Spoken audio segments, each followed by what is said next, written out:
నా పేరు టీ కావ్య. నేను 7వ తరగతి చదువుతున్నాను. నేను ఈరోజు గణతంత్ర దినోత్సవం గురించి చెప్పబోతున్నాను.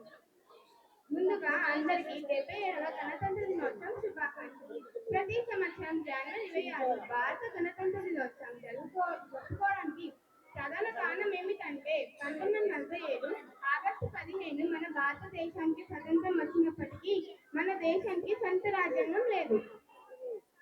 భారత రాజ్యాంగాన్ని రూపొందించడానికి డాక్టర్ బిఆర్ అంబేద్కర్ అధ్యక్షుడిగా ముసాయిదా కమిటీని ఏర్పాటు చేశారు.